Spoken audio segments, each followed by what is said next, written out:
Bismillahirrahmanirrahim. Assalamualaikum warahmatullahi wabarakatuh.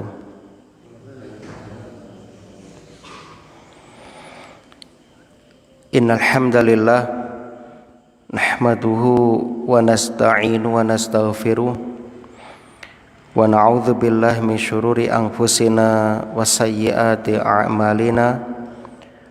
May yahdihillahu fala mudhillalah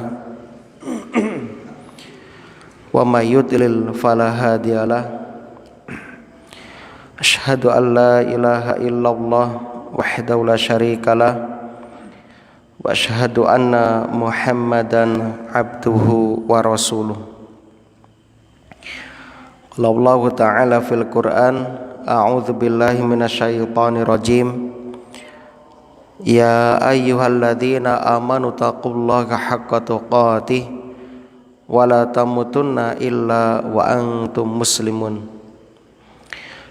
Ya ayyuhalladzina amanu taqullaha wa qulu qawlan sadida yuslih lakum a'malakum wa yaghfir lakum dhunubakum wa may yuti'illaha wa rasulahu faqad faza fawzan 'azima.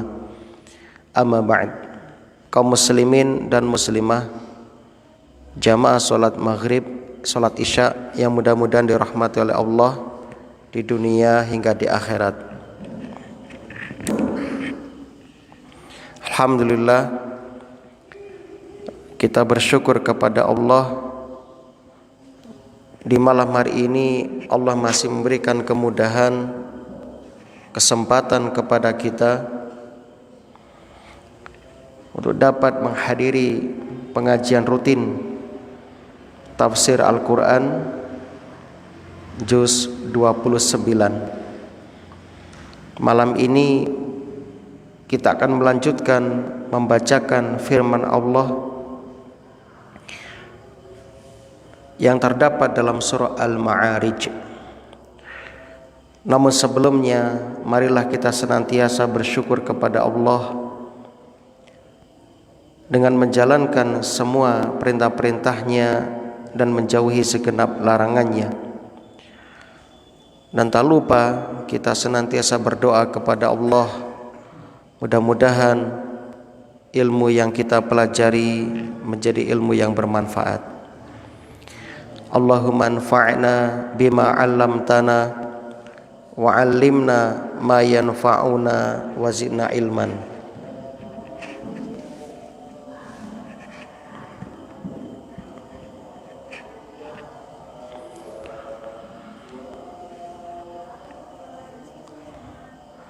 Salawat dan salam mudah-mudahan senantiasa tercurah limpahkan kepada Nabi kita Muhammad sallallahu alaihi wasallam, kepada keluarga dan juga para sahabatnya radhiyallahu anhum ajma'in.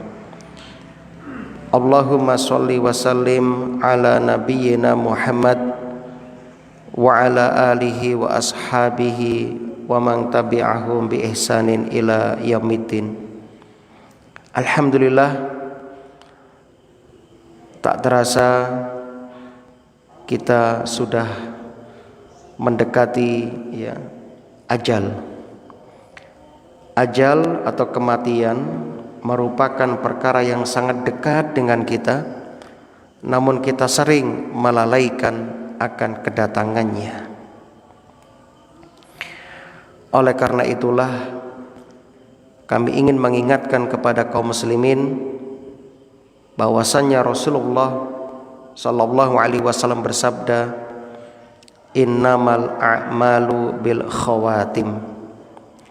Sesungguhnya amalan itu tergantung dari penutupnya. Imam Ahmad rahimahullah ketika satu kapal dengan salah seorang muridnya mendoakan Imam Ahmad, semoga Allah mewafatkan Anda dalam kebaikan.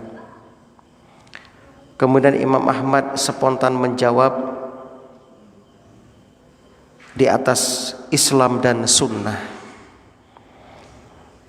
Kemudian orang tadi mengatakan, loh kok bisa demikian? Iya, sebab orang yang meninggal di atas Islam dan sunnah, maka dia meninggal di atas segala kebaikan.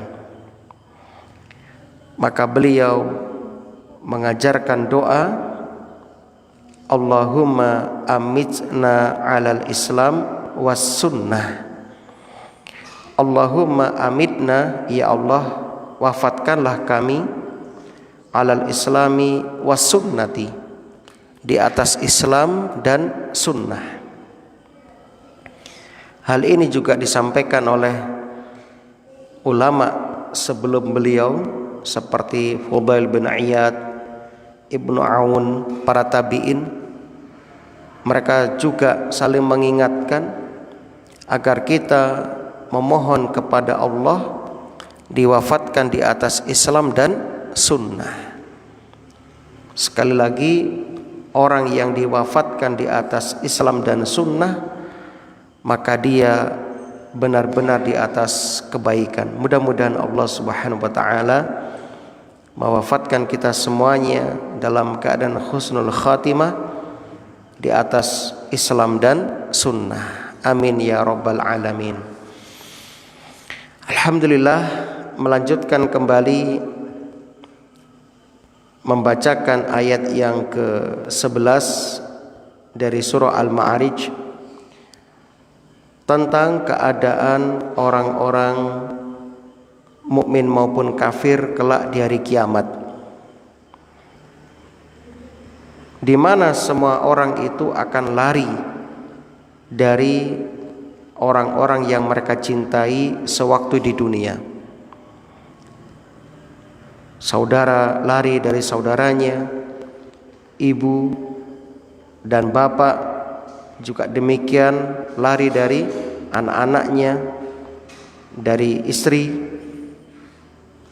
Intinya semua saat itu di atas kesibukan.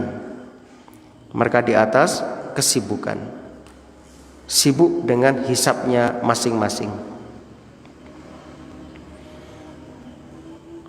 Kemudian Allah Subhanahu wa taala berfirman, yubassarunahum, a'udzubillahi minasyaitonir rajim, yubassarunahum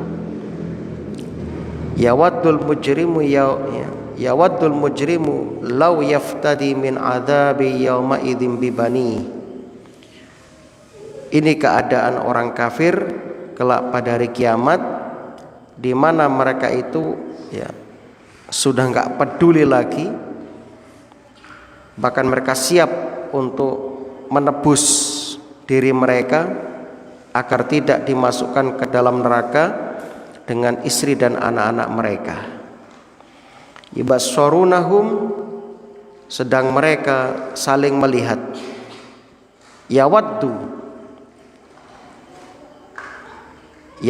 mujrimu law yaftadi min adzabin yauma idzin bibani. Pada hari itu, yawaddul mujrimu, orang yang berdosa sangat menginginkan, law yaftadi, kalau dia menebus, dia dapat menebus dirinya, min adzabin, dari siksa, bibani, dengan anak-anaknya. Jadi hari itu mereka sudah melupakan kasih sayang terhadap orang-orang terdekat mereka. Mereka sudah nampak egonya. Wa sahibatihi wa akhihi, wa sahibatihi. Kemudian mereka juga siap untuk menebus istrinya, wa akhihi, dan saudaranya, wa fasilatihi allati tuwi, dan keluarga yang melindunginya di dunia. wa man fil ardi jami'an summa yunjih, dan orang-orang di bumi seluruhnya kemudian mengharapkan tebusan itu, yunjihi, dapat menyelamatkannya. Perhatikan kaum muslimin, di dalam ayat ini Allah berfirman menggunakan fi'il mabni majhul, yubassarunahum, sehingga artinya Allah Subhanahu wa taala yang nanti membuat mereka saling melihat satu dengan yang lainnya, ya. Oleh karena itu di akhirat kelak manusia akan dibuat bisa saling melihat, antara suami dan istri, ayah dan anak, kawan dengan kawan. Namun di antara mereka tidak bisa saling membantu dan tidak bisa saling bertanya-tanya karena kesibukan dan ketakutan yang dialami setiap manusia di saat itu.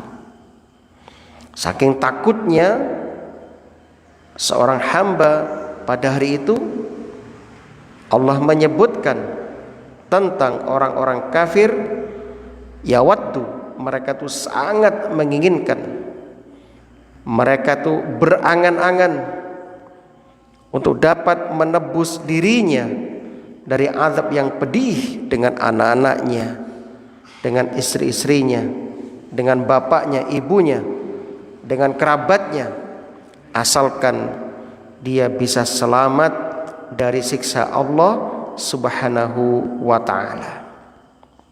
Bahkan bukan hanya itu, dia pun berangan-angan bisa menebus dirinya dengan seluruh makhluk yang ada di muka bumi ini.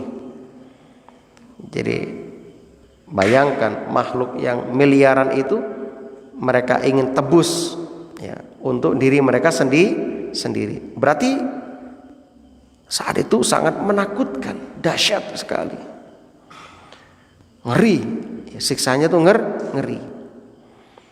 Ya, kalau hanya hukuman dunia banyak yang seperti itu. Wes Pak Hakim, daripada anak saya yang disiksa mendingan saya yang disiksa. Nah, pasti begitu di dunia. Karena mereka sadar hukum dunia nggak selamanya. Paling sisaan dunia tuh ada batasnya, setahun, 2 tahun, 3 tahun, 5 tahun. Yang jelas ada batasnya. Namun hukum akhirat selama-lamanya, nggak ada harapan. Kalau masih ada harapan bisa berhenti, lumayan lah, nggak terlalu berat bagi mereka. Tapi ini selama-lamanya nggak ada harapan lagi. Makanya mereka rela menebus siksa itu dengan apa saja yang bisa mereka gunakan untuk menebusnya. Tapi sudah terlambat kaum muslimin. Hari itu sudah putus semuanya. Nah, kalau kita ingin menebus diri kita dari siksa, ya sekarang ini, sekarang waktu kita di dunia. Sebab sekaranglah ladang untuk beramal, tempat untuk menanam benih. Nah, kaum muslimin rahimani wa rahimakumullah. Ya.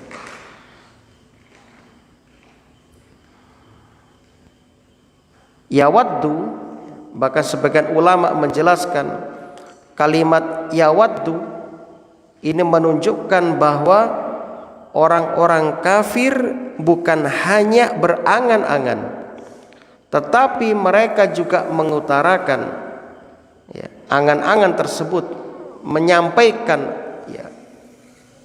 mendohirkan, diomongkan angan-angan itu. Kalau selama ini setiap kulolan panjenengan, saya, jenengan, jamaah pasti punya angan-angan, duwe karep.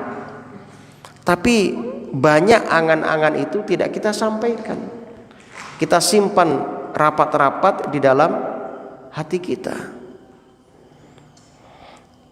Namun di saat itu saking kuatnya angan-angan itu sampai diucapkan oleh orang-orang kafir, ya. Diutarakan angan-angan itu. Hal ini sebagaimana Allah kisahkan dalam surah yang lain, yauma idzi yawaddul ladzina kafaru wa asawur rasula. Pada hari itu orang yang kafir dan orang yang mendurhakai Rasulullah sallallahu alaihi wasallam, yawaddu, mereka berharap, mereka berangan-angan, lau tusawwa bihimul ardu wala yaktumunallaha haditsa. Kalau seandainya diratakan bumi ini dengan tanah, ya. Artinya kalau kami hancur luluh menjadi tanah, itu lebih baik, ya. Padahal mereka tidak dapat menyembunyikan sesuatu kejadian apapun dari Allah. Nah, ini itu penyesalan tingkat tinggi sudah itu. Surat An-Nisa ayat 42. Bahkan dalam surah An-Naba ayat 40, mereka mengutarakan angan-angan mereka, inna anzarnakum adzaban qariba, sesungguhnya kami telah memperingatkan kepadamu hai orang-orang kafir, adzaban qariba, azab, siksa yang dekat.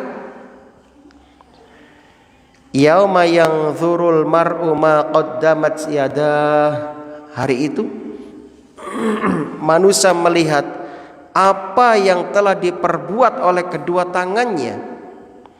Wa yaqulul kafiru ya laitani kuntu turaba.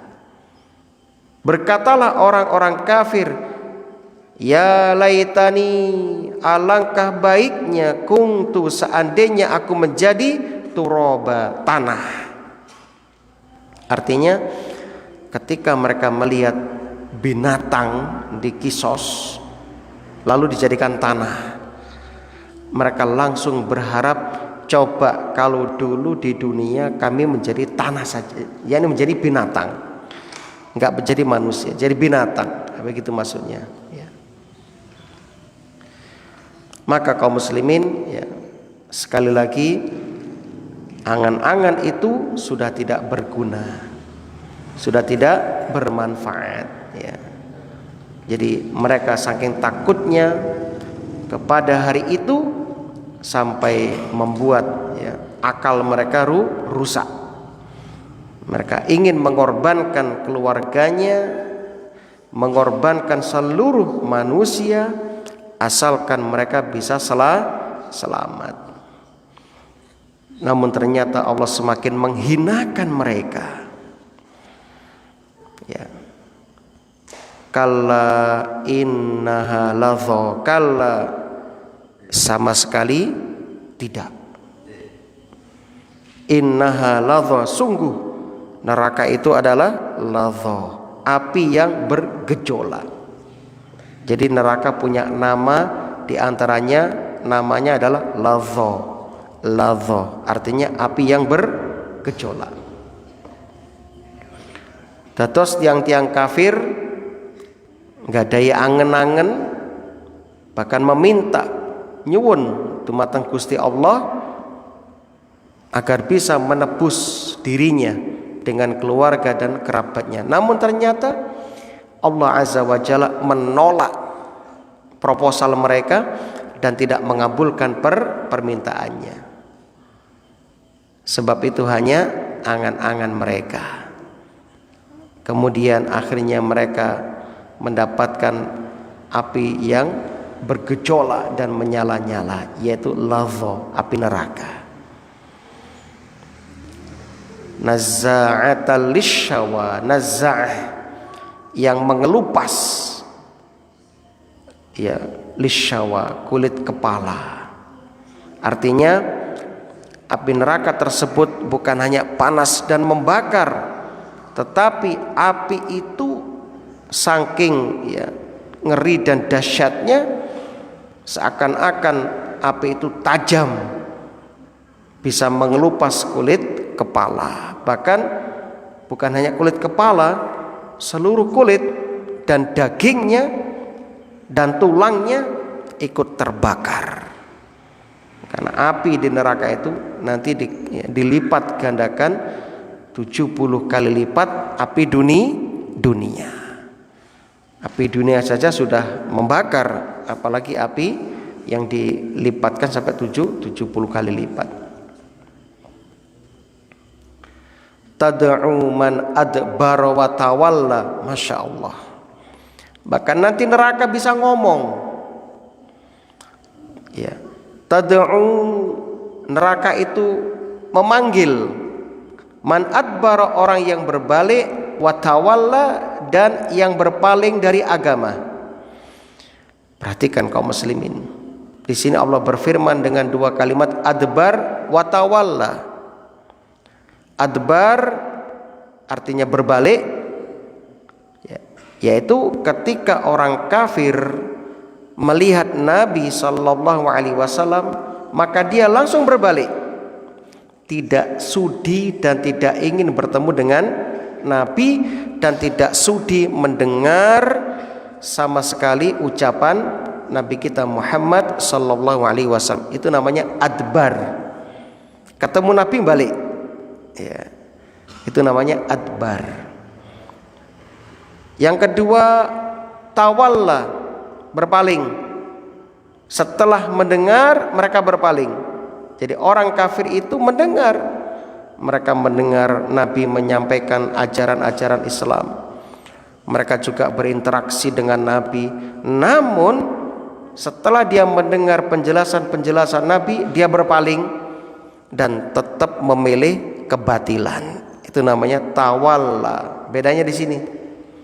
Kalau adbar itu berbalik ketika bertemu Nabi karena tidak mau mendengar perkataan Nabi. Kalau tawalla, setelah mendengar, setelah mengetahui, dia berpaling, tetap dalam, ya, kebodohannya, tetap dalam kebatilannya. Itu namanya tawalla.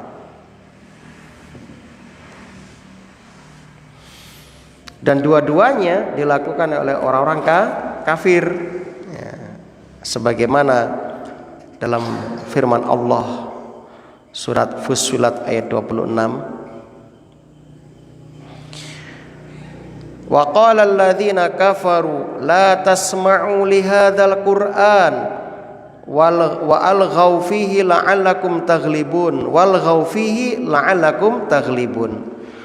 Wa qala alladziina kafaru, dan orang-orang kafir berkata, la tasma'u li hadzal qur'an, kamu jangan mendengarkan Quran ini.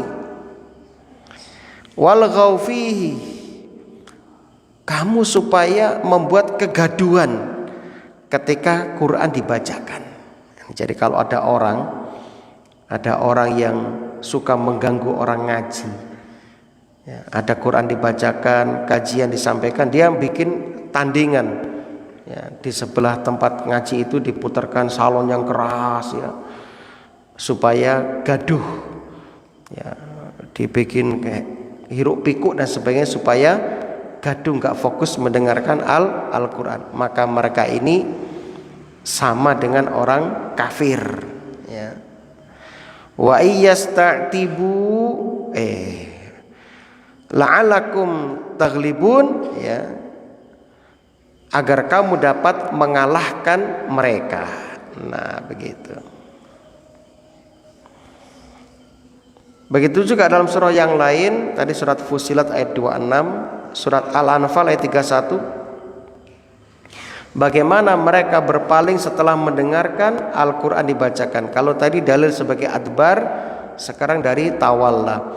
Wa idza tutsla alaihim ayatuna, dan apabila dibacakan kepada mereka ayat-ayat kami, qalu, mereka mengatakan, qad sami'na, sungguh kami sudah mendengar, lau nasya'u laqulna misla hadza, jika kami menghendaki pasti kami dapat membacakan yang seperti ini, yakni Al-Quran.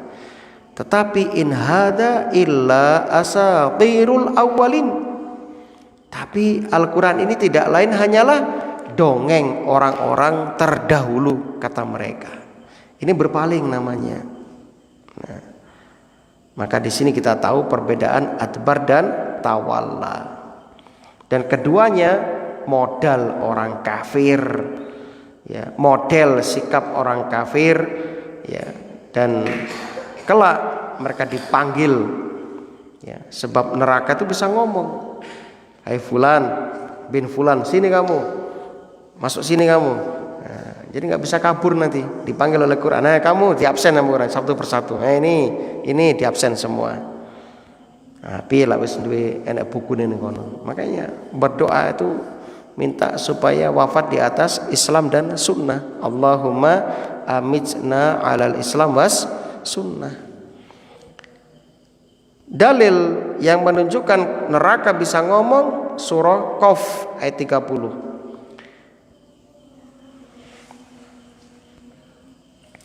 Yauma naqulu li jahannam, ingatlah hari ketika kami bertanya kepada api neraka, halim talati, apakah kamu sudah penuh? Wa taqul hal mim mazid, neraka menjawab, apakah masih ada tambahan? Nah, artinya berapapun diisi neraka itu enggak akan penuh, enggak akan puas, sampai akhirnya Allah nanti menginjakkan kakinya ke neraka, baru mereka mengatakan cukup ya Allah, sudah penuh. Nah, neraka itu enggak ada cukupnya, Pak, saking luas dan dalamnya. Gambaran dalamnya neraka itu Rasul yang menyebutkan ketika Rasul dan para sahabat sedang duduk bersama, tiba-tiba ada suara benda yang jatuh menggelegar. Lalu Nabi bertanya, suara apa ini? Kami gak tahu ya Rasulullah. Ini suara batu yang dilemparkan dari tepi neraka 70 tahun baru sampai dasar neraka. Bisa dibayangkan 70 tahun baru nyampe ke keraknya atau intipin rokok. Masya Allah, dalam sekali. Wa jama'a fa'aw'a, dan orang-orang yang mengumpulkan harta benda itu fa'aw'a, lalu menyimpannya. Wah, ini ciri orang kafir, Pak. Ciri orang kafir itu padang megawe tapi medit, Pak. Enggak mau berinfak, enggak mau berbagi. Makanya kalau Bapak dan Ibu dengar berita bagaimana orang kafir itu, heran ketika ada orang yang mengundang mereka dan mentraktir mereka dengan gratis. Mereka kaget, kok bisa ada orang yang dermawan seperti ini? Apa gak mikir lian golek duit kuwi wangel dan sebagainya, sehingga mereka itu medit, Pak. Makanya dakwah kepada mereka paling mudah dengan harta. Undang mereka makan, kasih mereka bantuan, cepat masuk. Di mana-mana sama, Pak. Orang ya kafir dari kalangan ya orang barat juga begitu, ya, orang kafir dari kalangan ya orang Asia juga sama. Ya, jadi mereka itu pekerjaannya kerja, nabung ya, untuk masa tua. Ya itulah ciri-ciri orang kafir. Jadi nggak usah kaget kalau mereka nggak sempat menikah. Seperti di Jepang itu, walaupun terkenal dengan ya, kemajuannya, kecanggihannya, tetap ada yang kering di sana, yaitu tidak ada ruh Islam. Betul Anda mendapati mereka itu disiplin, menjaga kebersihan dan sebagainya, namun itu kan materi, sifatnya materi itu. Tetap lebih mulia mereka orang beriman. Ya syukur kalau bisa orang beriman, imannya kuat, juga disiplin dan menjaga kebersihan, bagus. Ya. Nah, makanya nggak usah heran, walaupun mereka tuh hidupnya canggih, uangnya banyak, ya, namun tingkat bunuh diri juga tinggi di sana. Kenapa? Itu tadi, kering mereka tuh, gersang jiwanya, tidak ada ya, sama sekali kesejukan dalam hatinya. Ketika sudah nggak efektif, nggak bisa kerja, sudah tua, ya, maka mereka ditawari mau hidup tapi dibuang atau suntik mati kan gitu ya. Itu orang Jepang, orang Barat. Karena itu tadi nggak ada bimbingan wahyu. Ya, dimanapun itu, di Thailand kah, di Taiwan kah, ya. Lihat saudara-saudara kita saudari kita kerja di sana sebagai TKW, yang mereka rawat siapa? Itu tadi mbah-mbah, kakek nenek, dan mereka tuh pekerja keras waktu mudanya. Mereka menabung untuk itu masa tua. Beda dengan kita, kalau kita kan jaga ke anak putu nanti ya. Nah, kalau sudah sepuh bagaimana? Nanti ada anak cucu yang merawat kita. Kan begitu. Karena kita sudah tanamkan akidah akhlak yang baik kepada mereka. Bahkan Nabi memotivasi, berbuat baiklah kepada anakmu, kelak anakmu berbuat baik juga kepadamu, kan begitu. Nah, jadi mereka tuh orang yang panjang angan-angan tapi pelit. Maka kita nggak boleh seperti mereka.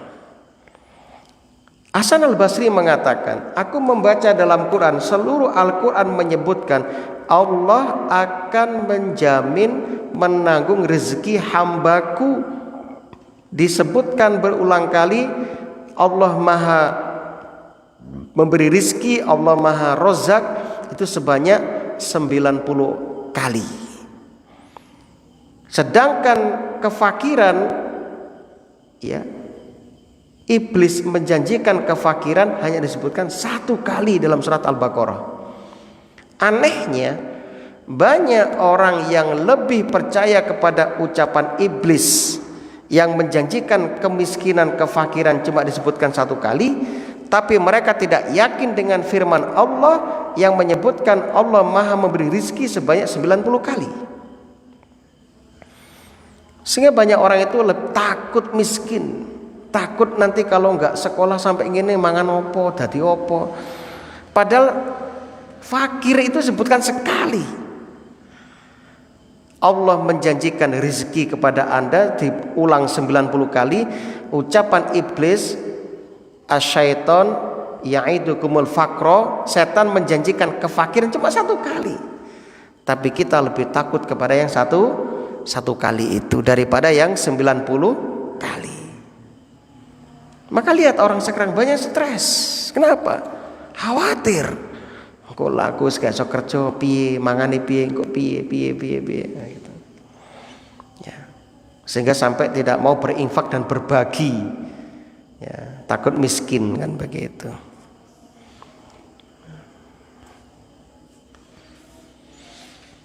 Oleh karena itulah orang yang seperti ini kaum muslimin, pekerjaannya mengumpulkan harta, menghitung-hitung ya, digit nolnya itu, mau tidur dilihat rekening, cek status rekening, oh nolnya sudah bertambah, besok bangun tidur cek lagi, oh nolnya bertambah, itu aja.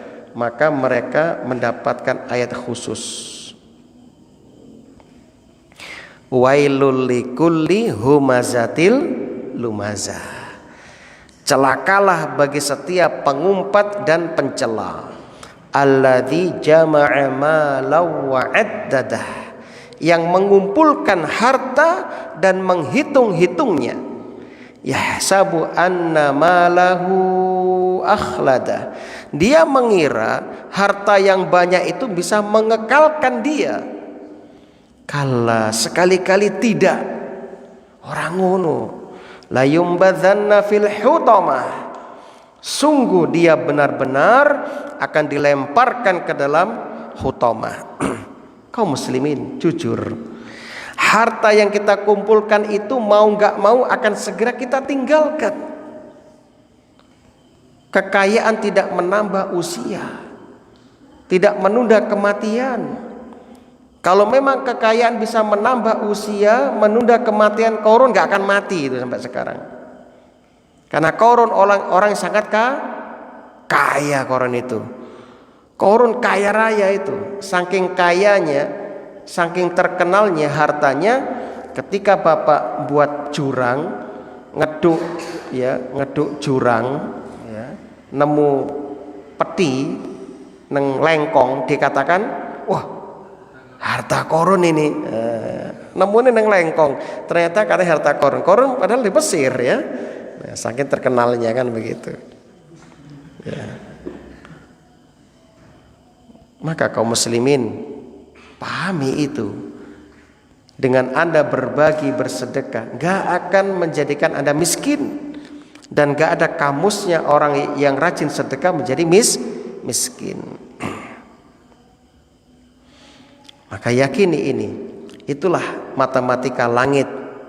Kalau matematika bumi, 1 juta diambil 100.000 tinggal berapa?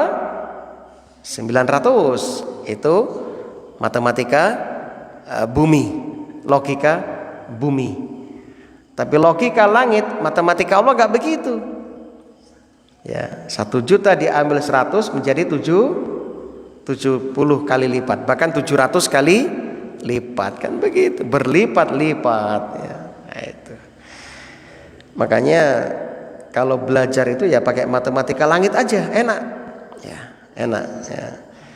Dan gak ada kamus ruginya. Yang ada apa? Untung terus. Ya. Nah itulah matematika langit. Maka kaum muslim pahami, sekaya apapun kita ya, ketika sudah waktunya meninggal, maka dunia itu akan kita tinggalkan.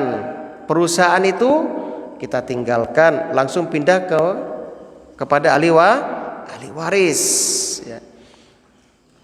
Perusahaan Anda, walaupun Anda jadi bos semen ya, Singa Merah, itu tetap nggak menambah umur Anda walaupun sedetik. Nah, maka pahami kaum muslimin. Kemudian Allah menyebutkan di antara sifat-sifat manusia. Ini dia, innal insana khuliqa halu'a. Sesungguhnya manusia itu khuliqa, diciptakan halu'a, bersifat halu'a, suka mengeluh. Jujur Anda suka mengeluh. Iki gurung udan, Anda sudah bilang apa? Panas terus gak udan-udan. Nanti dikasih udan Anda bilang apa? Udan terus gak terang-terang. Nah begitu. Betul ya? Nah, kalau nanti Anda punya anak, 2 anak, yang satu gawe genteng, yang satu ya nanam padi. Ketika datang Anda mungkin bingung, yang nanam genteng datang, yang buat genteng datang. Pak, Bu, dungake ben panas, gentenge ben garing ben payu. Teko anak sing, aduh Bu, iki gak panas, gak udan-udan, dungake ben ndang udan. Ben parine nemu banyu. Nah, kira-kira Anda doa gimana ini kira-kira? Repot kan? Sudah doakan terbaik ya. Jadi kita itu setelah manusia, innal insana khuliqa halu'a. Idza masahu syarru jazua. Idza masahu syarru, apabila dia ditimpa kesusahan dia berkeluh kesah. Nah sebaliknya, wa idza masahul khairu manu'a, ketika mendapatkan kebaikan dia juga medit ya. Akeh duwe ya bingung, gak ada duit ya tambah bingung. Nah, itulah manusia ya. Itulah manusia. Halu artinya qillatu imsakin nafsi inda ya, inda i'tirai ma yuhzinuha au ma yasurruha. Qillatu imsakin nafsi indal i'tira. Halu artinya ya, sikap tidak bisa mengendalikan diri ketika mengalami sesuatu, baik ma yuhzinuha au ma yasurruha, walaupun sesuatu itu menyedihkan atau menyenangkan ya. Jadi ketika sedih nggak bisa mengontrol diri, ketika senang nggak mampu mengontrol diri, itu namanya halu. Halu'ah itu manusia Pak, itu karakter manusia. Idza massahu syarru jazua, apabila dia ditimpa kesusahan ia berkeluh kesah. Artinya dia tidak menahan dirinya dari berkeluh kesah ketika ditimpa kesusahan. Terus dia pekerjaannya apa? Ya, mengutarakan kesusahannya kepada manusia, terutama sekarang ada handphone ya, di handphone, di dunia media sosial. Apa dikira teman Anda juga nggak pernah kayak Anda gitu kan ya? Mereka juga manusia, mereka juga pasti mengalami musibah. Pokoknya yang namanya manusia gak lepas dari musibah. Pasti juga punya problem ya, mungkin ada yang baca status juga mikir, apa nang dunia awakmu tok sing susah. Aku ya susah iki. Sebegitu kan. Nah, ketika seneng emang Anda tok, saya juga bahagia. Itulah manusia. Kalau nggak seneng ya susah, antara itu. Jadi kita nggak lepas dari itu, manusia itu nggak lepas dari itu.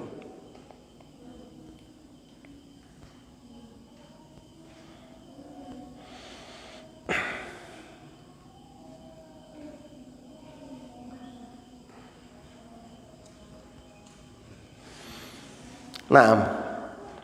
Kaum muslimin rahimani wa rahimakumullah. Wa idza masahul khairu manu'a, dan apabila mendapat kebaikan dia jadi kikir.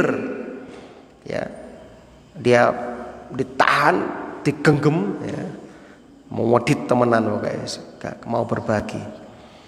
Yang penting dia puas, ya, dia puas. Ya. Nah, dan itulah sifat manusia, wa innahu lihubbil khairi lasyadid, dan sesungguhnya cintanya manusia kepada harta lasyadid, sangat-sangat berlebihan. Sangat-sangat berlebihan. Dan ini sifat, saya ulangi, ini sifat umumnya khususnya orang kafir. Namun ya, tidak menutup kemungkinan kita sebagai orang muslim, orang beriman mungkin juga kena sifat ini.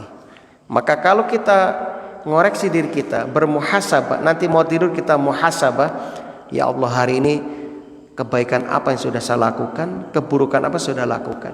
Kalau itu keburukan cepat istighfar, mau tidur perbanyak istighfar, astagfirullah, astagfirullah. Ya. Kemudian kalau ada kebaikan yang sudah dilakukan, berdoa supaya diterima, jangan pede, dan tingkatkan besoknya lagi. Ya. Kalau ada yang belum dilakukan, ya dijadwal. Nah, besok saya harus melakukan begini. Nah begitu. Terus, sudahkah hari ini saya berbagi? Ya. Kalau belum, usahakan besok berbagi supaya dapat doanya malaikat. Jadi minimal kita tiap hari harus berbuat kebaikan kepada manusia. Jadikan prinsip hidup Anda bermanfaat bagi orang lain. Bisa dengan senyum, bisa dengan ya mungkin makanan, ya, atau mungkin beli garam kasihkan tetangga. Pokoknya kita berbagi sekecil apapun, yang penting dapat doanya malaikat saat itu. Ya, apapun itu. Nah, senyum kan juga sedekah ya. Nah, senyum juga sedekah. Nah, akhirnya sifat inilah yang melekat pada mereka orang-orang kafir. Maka mereka yang diancam dengan kalla innaha ladha, ya, sungguh neraka itu api yang bergejolak. Nah, ini dulu. Ternyata ada pengecualian nanti, siapa yang tidak termasuk ya, sifat-sifat itu, yang tidak akan menempel sifat itu padanya. Insya Allah kita sampaikan yang akan datang. Mungkin ada yang mau ditanyakan, silakan. Kalau bisa kita jawab, kalau nggak bisa kita carikan jawabannya.